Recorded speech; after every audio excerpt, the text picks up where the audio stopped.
మెల్లని స్వరము అనే ఆత్మీయ కార్యక్రమానికి ప్రేమతో మిమ్మల్ని ఆహ్వానిస్తూ ఉన్నాను. దేవుని బిడ్డలారా, మీరందరూ బాగున్నారా? ఉదయకాలం లేచారా? దేవునితో మాట్లాడుతూ ఉన్నారా? బైబిల్ చదివారా? మీ జీవితంలో ఇంకా నిట్టూర్పు, ఇంకా బాధ, ఇంకా వేదన ఏంటి? నేను ఇంత భక్తి చేస్తున్నాను, నేను ఇంతగా దేవుణ్ణి ఆరాధిస్తున్నాను, నేను ఇంతగా దేవుణ్ణి వెంబడిస్తున్నాను, ఇంకా నా జీవితంలో అద్భుతం జరగలేదు, ఇంకా ఎప్పుడు దేవుడు చేస్తాడు అని ఒక నిరాశ నీ జీవితంలో ఉన్నట్లుగా ఒకవేళ నీ మనస్సు ఉందేమో. కానీ ఆయన ఎలాంటి దేవుడు అంటే, నిన్ను లేపడానికి శక్తి కలిగిన వాడు, నీ జీవితంలో అద్భుతం చేయడానికి శక్తి కలిగిన దేవుడు. నిరుత్సాహము అనేది నీ జీవితంలోనికి రాకుండా దేవుని పాదాలు పట్టుకొని ప్రతిరోజు ఒక్కొక్క 10 నిమిషాలు ఇంకా ఎక్కువగా దేవునితో గడుపుతూ ఉండు.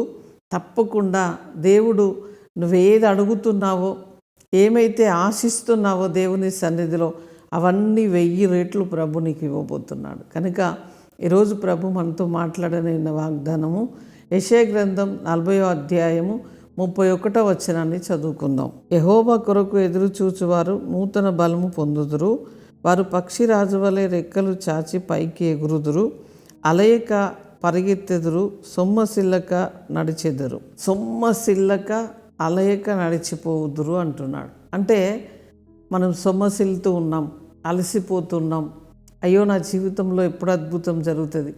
అయితే పరిస్థితుల వైపు చూసినప్పుడు, మన బలం వైపు చూసుకున్నప్పుడు, మన బలహీనతల వైపు చూసుకున్నప్పుడు ఇంకెప్పుడు జరుగుతుంది అని అనిపిస్తుంది. కానీ యెహోవా కొరకు ఎదురు చూసే వారికి నూతనమైన బలము వస్తుంది, నూతనమైన అభిషేకము వస్తుంది, నూతనమైన మార్గములు తెరవబడతాయి, నూతనమైన కార్యములు నీ జీవితంలో జరుగుతాయి. కానీ మన వైపు, మన పరిస్థితుల వైపు, ప్రజల వైపు చూసినట్లయితే తప్పకుండా మన నిరీక్షణను కోల్పోతామండి. అందుకనే గురు యొద్దకే పరిగెత్తాలి, ఆ దేవదేవుని వైపే చూడాలి, పరిస్థితులు ఏమైనా కానివ్వండి కదా. పౌలు, తనతో ఉన్న శిష్యులు, తనతో ఉన్న ఖైదీలు అందరూ కూడా ఓడ మునిగిపోతూ ఉన్నది. ఎవ్వరికి నిరీక్షణ లేదు, ఎటువంటి హోపు లేదు, ఎటువంటి ఆధారము లేదు. నది సముద్రములో మునిగిపోయే పరిస్థితిలో కూడా పౌలు ఒక్కడే నిరీక్షణ ఉంచాడండి. ఆయన కొరకు ఎదురు చూశాడు గనక నూతన బలము పొందుకొని ఆయన రక్షింపబడ్డాడు. ఆయనతో ఉన్న ఖైదీలందరూ కూడా సజీవులుగా అద్దరికి చేర్చబడ్డారు. దేవుని బిడ్డలారా, ఈరోజు ధైర్యముగా ఉండండి. అధైర్యం అనేది మీ దరిదాపుల్లోనికి రానివ్వకండి.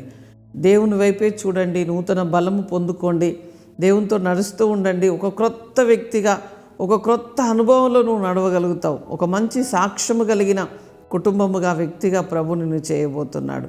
కనుక ధైర్యముగా ఉండండి. వాక్యాన్ని మరలా చదువుతూ ఉండండి, ఇతరులకు షేర్ చేస్తూ ఉండండి, వాక్యాన్ని పంచుకుంటూ ఉండండి, వాగ్దానంలో ఎత్తిపట్టి ప్రార్థన చేస్తూ ఉండండి. అద్భుతమైన కార్యములు ప్రభు మన పక్షముగా చేయబోతున్నాడు. ప్రార్థన చేసుకుందాం. పరిశుద్ధుడా, జీవము కలిగిన మా తండ్రి, నీకు స్తోత్రాలు చెల్లిస్తున్నాం. ప్రభా, నీ ప్రజలు అలసిపోయి సొమ్మసిల్లి ప్రభా ఈ రోజు వరకు అయా నిరీక్షణను కోల్పోతున్నారేమో. నూతన బలమునిచ్చి పక్షి రాజు వలె రెక్కలు చాపి పైకి ఎగురునట్లుగా ఇదిగో నీ కృప వారికి తోడుగా ఉండాలి. వారి చేతి పనులు, ఉద్యోగాలు, వ్యాపారాలు అయ్యా వారు చేయవలసిన అన్నీ కూడా ప్రభా బలముతో చేసినకు కృపను అనుగ్రహించండి. ప్రభా, అనారోగ్యముతో ఉన్నవారిని స్వస్థపరచండి. ప్రభా, ఇదిగో అయ్యా ఎగ్జామ్ రాస్తున్న బిడ్డలకు మంచి బలమును, జ్ఞానమును, అభిషేకమును, కృపనివ్వని ఇవ్వమని ప్రార్థిస్తున్నాం. తండ్రి, నీకు స్తోత్రాలు చెల్లిస్తున్నాం. ఈరోజు ప్రభా పెళ్లి రోజు, పుట్టినరోజు జరుపుకుంటున్న నీ బిడ్డలకు శుభము, దీవెన, ఆశీర్వాదం, మేలు పలుకుతున్నామయ్యా. ఈ సంవత్సరం అంతా నీ దయ వారికి ఉండునుగాక, నీ యొక్క కృప వారి మీద ఉండునుగాక. తండ్రి, వారు నిత్యము నీ వైపు చూస్తూ బలము పొందుకొని అయ్యా నూతన కార్యములు వారి జీవితంలో జరుగునుగాక అని ప్రార్థిస్తున్నాం. మేలుతో, కృపతో వారిని నింపండి. అద్భుతమైన, ఆశ్చర్యమైన, మహిమ కలిగిన కార్యములు జరిగించండి.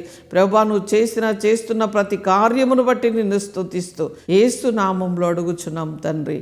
Amen, amen. Praise the Lord. God bless you.